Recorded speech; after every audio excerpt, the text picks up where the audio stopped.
fútbol, digo, delitos y las causas que han avanzado en relación al deporte y al abuso sexual. La verdad es que es tremendo y también es terrible ver muchas veces la postura que toman ciertos clubes frente a las denuncias, ¿no? Hasta que no está condenado, el jugador sigue jugando, capaz que tiene una condena, pero hasta que no esté firme en otra instancia, siguen jugando. En fin, muchísimo para hablar también con las áreas de género de los clubes. Pero ahora estamos en comunicación telefónica con Raquel Hermida, abogada penalista, que siempre nos da una mano para entender lo que está sucediendo. Raquel, buenas noches. Caro y equipo te saludan. ¿Qué tal? Buenas noches, un gusto como siempre.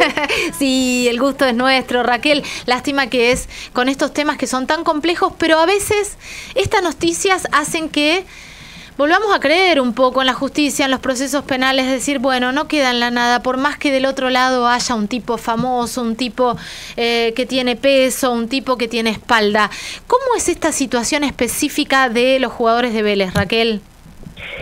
Bueno, no nos olvidemos en primer término que ocurrió en Tucumán con chicos que juegan al fútbol a nivel nacional, o sea que juegan en Liniers, no juegan en Tucumán. En primer término, digamos que son visitantes.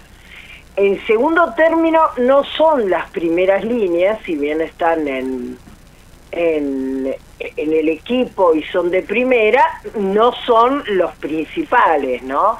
No nos olvidemos que lo más terrible fue denunciar a Thiago Almada cuando estaba...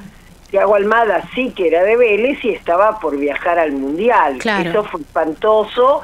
Y también denunciar a Montiel, que era el último gol de la selección nacional. O sea, hay los equipos de fútbol hay distintos escalafones y de algún modo los equipos tienen que entregar a alguien. Esto es clave. Valoran cuánto cuesta cada jugador y eligen a quién entregar en su lugar y cómo hacer de alguna manera una estrategia para que ese jugador, que es el más caro, se quede jugando todo el tiempo posible. Es gravísimo esto que estás diciendo. Pero es verdad, lamentable. Cuando en el caso de Independiente el abusador era Alexis Zárate hace 10 años de esta denuncia y fue el primer jugador del mundo condenado por abuso sexual, el primero del mundo. Obviamente se entrega a Zárate porque era un defensor y no demasiado bueno. Claramente al que se cuidaba en ese momento era el abogado, era el novio de Giuliana, que era el mejor jugador de Independiente, que en ese momento era Benítez y se lo catalogó como el entregador del grupo. Claramente se hizo un análisis y bueno, se entregó sin duda alguna al abusador, que fue Zárate, pero después de muchos años de un juicio muy largo, donde fue una lucha terrible. Vos me decís, y hoy, por suerte los detuvieron, y yo te contesto, claro, después de 10 años de trabajo contra el fútbol, llegamos a una buena resolución de una jueza. Digamos que ya estamos hartas de escuchar el mismo procedimiento de un grupo de abusadores que actúa como la Manada de España, que actúa como un grupo que su diversión es hacer esto durante varios fines de semana, durante viajes o durante entrenamientos. Ajá. Esto es clave. O sea, se repite siempre el mismo modus operandi, como decimos los abogados, o el mismo modo de agredir a las víctimas de la misma manera. ¿Y cómo se hace? En grupo. Y uno es el que entrega, el que tramita toda esa convocatoria, uno es el entregador y, por supuesto, otro u otros son los abusadores. Ahora, Raquel, te hago una consulta, porque ahora están aprendidos, pero el miércoles vamos a ver qué dice el juez. ¿Sabemos por qué lo dejan? ¿Esto ya es prisión preventiva? No, ¿esto lo decide el juez el miércoles? No, la prisión preventiva es un estado judicial que se logra 10 días después de la indagatoria. Claro. O sea, y tenemos que pensar que todavía no los han indagado. Y cada provincia tiene un procedimiento diferente. Creo que Tucumán les va a tomar la pericia psicológica a estos jugadores de fútbol, pero no creo que sea tan fácil bajarles la prisión preventiva, aún y a pesar de que tienen el dinero suficiente como para poder huir de Buenos Aires, huir de su lugar de entrenamiento. ¿Por qué causas un abusador, digo, te lo pregunto sabiéndolo, pero para explicarlo mejor, ¿por qué causas un abusador queda con este tipo de aprehensiones después de la declaración?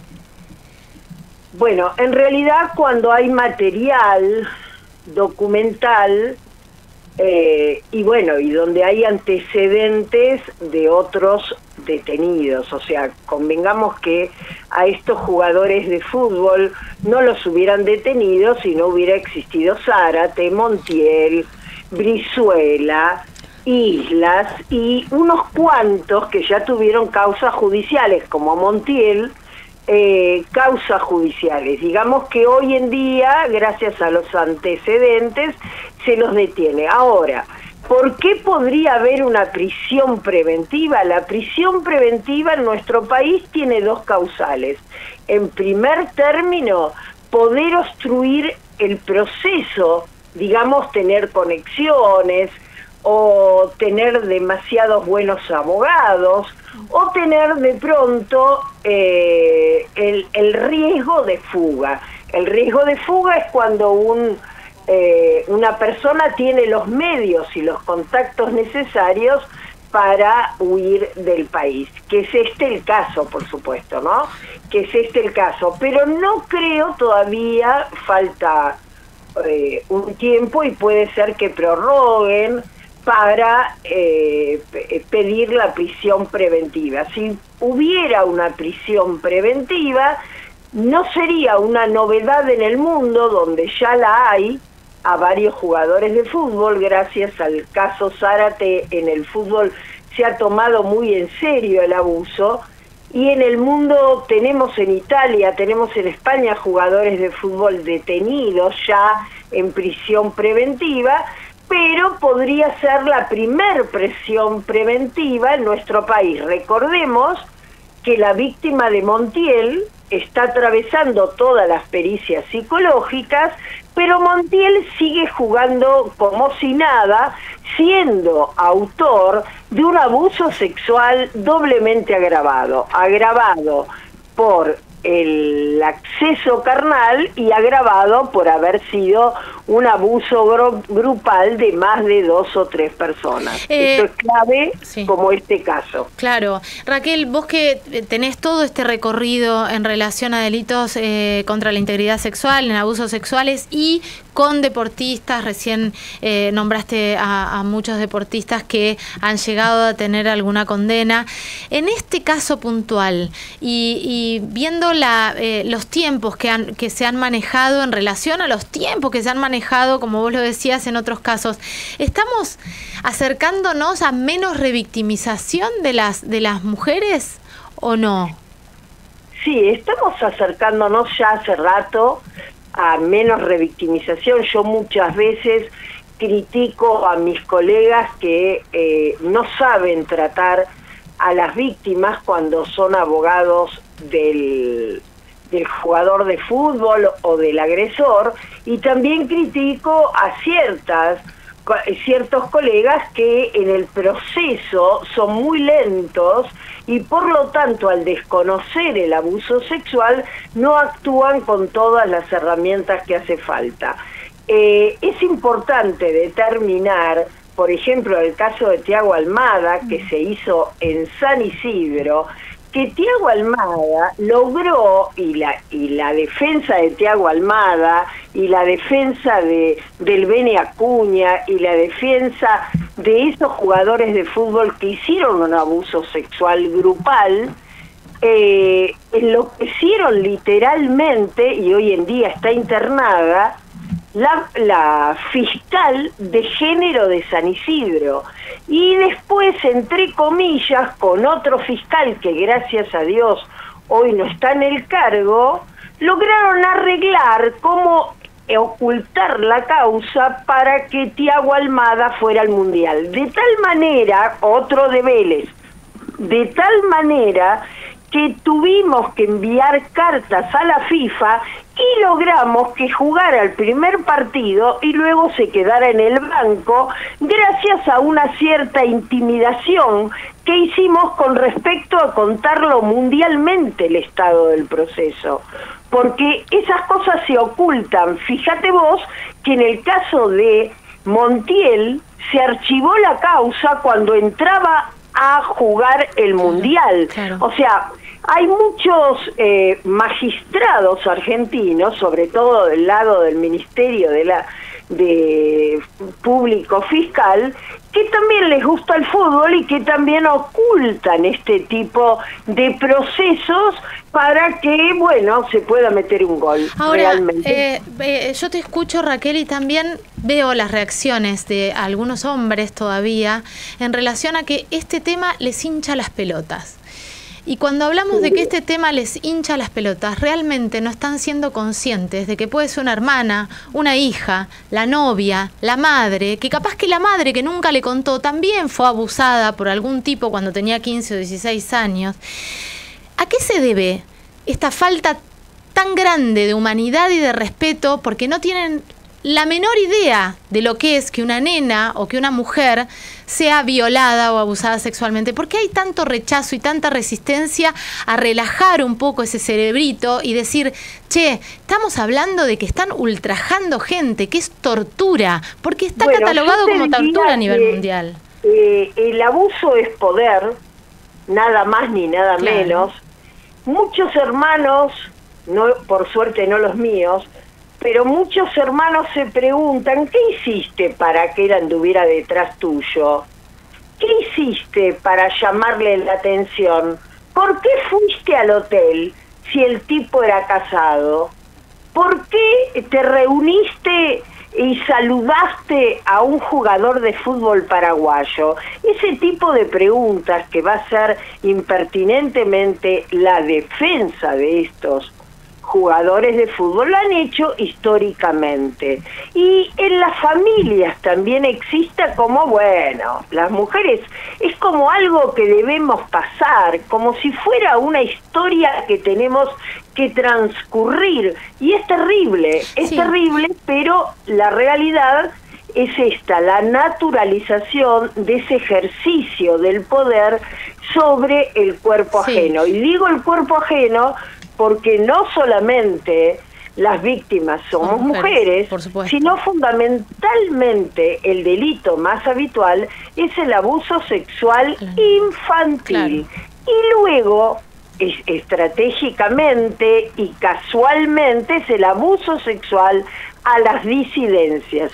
Nosotros estamos en tercer lugar, quiere decir que cuanto más vulnerable es la víctima, es más cantidad de abusos. Hoy en día Casación de La Plata no tiene espacio físico para guardar tantos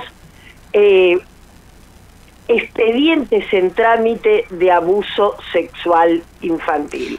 La realidad es que este tipo de enfermos se reproducen, y digo enfermos... Pero no son enfermos, claro. Enfermos sociales, no digo enfermos mentales, por supuesto que no salen del borda a abusarnos. Salen de una sociedad que está enferma como ellos y que naturaliza esta situación.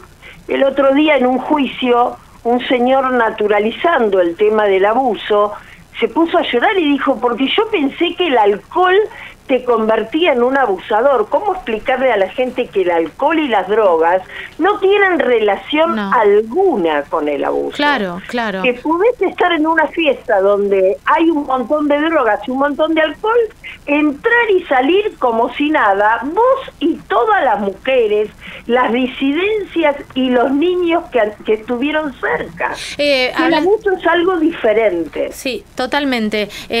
Lo dejo como título para desarrollar en otro momento, pero yo la otra vez charlaba con un chico que jugaba al fútbol, que juega al fútbol, que cuando era chico vivía en una pensión, bueno, más o menos lo que ya se trascendió hace años con respecto a Independiente, me parece, sí. Pero era de otro club, y contaba eso, que había dirigentes que lo pasaban a buscar a los pibitos, que les regalaban un par de zapatillas o que los obligaban a tener relaciones sexuales. Digo, había algo que además cometían el error de que decir, bueno, culturalmente estaba como aceptada esa situación. Terrible, y es para desarrollarlo otro día.